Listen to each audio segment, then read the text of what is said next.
ఈ ట్రాన్స్ లో బతుకుతున్న మనుషులు చాలా మంది. కృష్ణానగర్ వీధుల్లో గడ్డాలు మీసాలు పెంచుకొని పిచ్చోళ్లలా తిరుగుతున్న సినిమా వాళ్ళు కోకొల్లలు. సినిమా వాడు పిచ్చోడే. ఆ పిచ్చి లేకపోతే సినిమా తీయడం కష్టం కదా. వీళ్ళకు వేరే పని చేయడం చేత కాదు. వేరే పని చేస్తే సినిమా మన నుండి ఎక్కడి నుండి దూరం అయిపోతుందో అన్న ఆందోళన.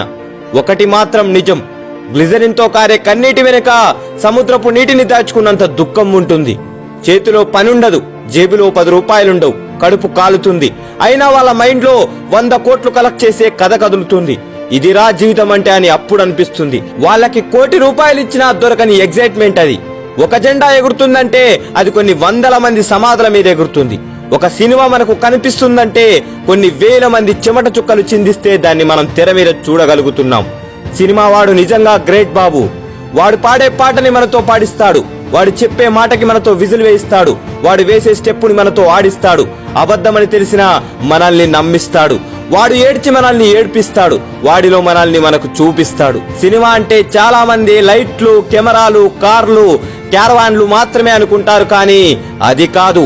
పొద్దున 6 గంటల నుండి సాయంత్రం 6 గంటల వరకు 300 రూపాయల కోసం జూనియర్ ఆర్టిస్టులు పడే కష్టాలు, లైట్స్ మెన్లు లైట్లు మోస్తున్నప్పుడు పడే బాధలు, ఫైట్ మాస్టర్ దగ్గర ఫైటర్లకు తగిలే గాయాలు, హీరో డూప్లకు విరిగిన ఎముకలు, డాన్సర్ కు జరిగే అవమానాలు, ఒక సినిమా ఫ్లాప్ అయితే ఉన్నదంతా అమ్మేసి ఇండస్ట్రీ నుంచి వెళ్లిపోయిన ప్రొడ్యూసర్లు, సినిమాలో ఒక్క చిన్న వేషం కోసం 100 ఆఫీసులు తిరిగిన ఆర్టిస్టులు, సినిమాలో ఒక్క చిన్న డైలాగ్ ఉంటే బాగుండని ఆశతో ఎదురు చూసే హృదయాలు, ఏదో ఒక రోజు మనకంటూ ఒక రోజు వస్తుందని ఎదురు చూసే అసిస్టెంట్ డైరెక్టర్లు, నా గురించి కాకపోయినా నేను రాసే మాటల కోసం జనం మాట్లాడుకునే రోజు ఒకటి వస్తుందని 1000 కన్నులతో ఎదురు చూసే రైటర్లు, ఇంతమంది కలిస్తేనే ఓ సినిమా.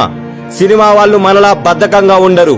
రక్తంలో పేరుకుపోయిన పిరికితనాన్ని వదిలేసి గుండెల్లో రగులుతున్న జ్వాలని ఆశయంగా చేసుకుని నరాల్లో కలిసిపోయిన నీరసానికి నీళ్లు వదిలేసి అనుకున్న దానికోసం ముందుగా దుంకేవాడే సినిమా వాడు. కన్నీటితో దాహాన్ని, కాఫీలతో కడుపుల్ని నింపుకోగల మనుషులు సినిమా వాళ్ళు. రంగుల ప్రపంచం అంటాం, మన ప్రపంచాన్ని రంగుల్లోకి మార్చాలి అనుకుంటాం.